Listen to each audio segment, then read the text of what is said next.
Avec un simple détecteur de métaux, en juillet 2009, un Anglais au chômage trouvait un trésor dans un champ.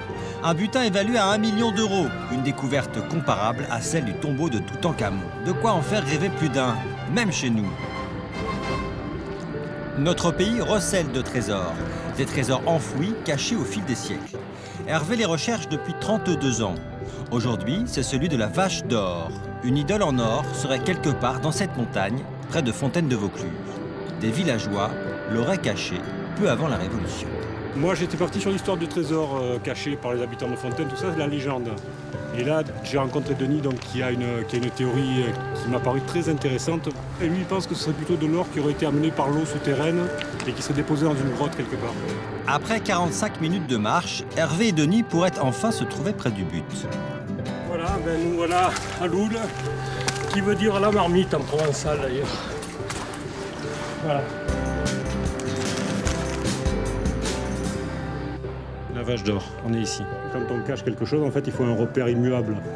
Et cette fontaine est là depuis des centaines d'années, quoi. Une fontaine qui pourrait être un premier indice pour Hervé. Roland, lui, a réalisé le rêve de tout chercheur de trésors. En 2002, ce spéléologue a découvert plus de 1600 pièces antiques dans ce gouffre. Les visiteurs les ont jetées dans l'eau au fil des siècles, sans doute pour faire un vœu. Quand on a découvert les pièces, on a chanté, on a dansé sous l'eau. Voilà, ça peut paraître un peu bizarre, mais c'était comme ça. Donc, c'est des manifestations de joie devant l'importance. On sent qu'on a découvert quelque chose d'important. Roland n'a pas gardé une seule pièce. Comme beaucoup de trésors, cette trouvaille est désormais exposée dans un musée où il peut les contempler. L'intérêt pour nous, c'est pas de les posséder. L'intérêt pour nous, c'est de les avoir trouvés et de permettre aux gens de venir les admirer, quoi, le plus grand nombre. Elles appartiennent à tout le monde. Le plus émouvant, c'est de s'imaginer qu'effectivement, quelqu'un a tenu cette pièce il y a 2000 ans et l'a jetée et fantasmer sur les raisons qui l'ont amené à jeter cette pièce. Des pièces anciennes, il pourrait y en avoir dans nos jardins. Des pièces, on en trouve partout, parce qu'il en a été perdu énormément au cours des siècles. En bas monnaie depuis 800 ans avant Jésus-Christ. On sait combien il en a été fait, parce que la comptabilité a toujours été tenue. On sait combien on en a aujourd'hui. On en a 60%. Les 40% qui nous manquent sont sous nos pieds. Et pourquoi pas dans ce jardin? Il suffit de se munir d'un détecteur, compté entre 150 et 800 euros suivant le modèle. Donc tu prends une montre dans la main, tu la passes devant le disque. Là, c'est pas la peine d'aller plus loin, je vois déjà ce que c'est. Voilà. Bon, là, c'est pas... là, c'est un morceau de boîte d'aluminium ou de pot de yaourt. Et ensuite, il faut reboucher tout pour laisser l'endroit exactement comme on l'a trouvé. Hervé explique à son ami Jean-Philippe les règles de base d'un bon chasseur. Il connaît les détails qui peuvent vous mener sur de bonnes pistes. Tenez, ce puits, a priori banal, sauf si vous y plongez une caméra fibroscopique à tête éclairante.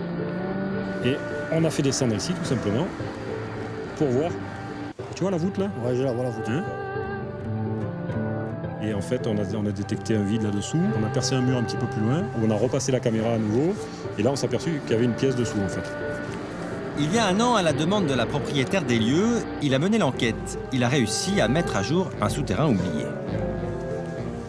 On va descendre, fais gaffe.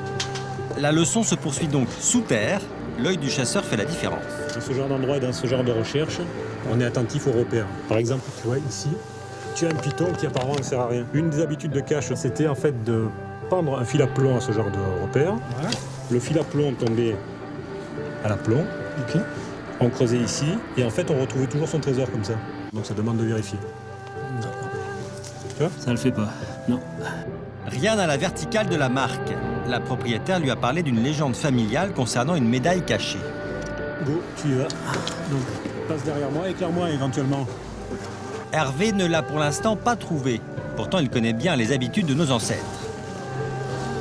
À chaque tranche d'âge, à chaque classe sociale, sa façon de cacher. Une personne religieuse va cacher plutôt en hauteur, près du ciel, dans les statistiques bien sûr.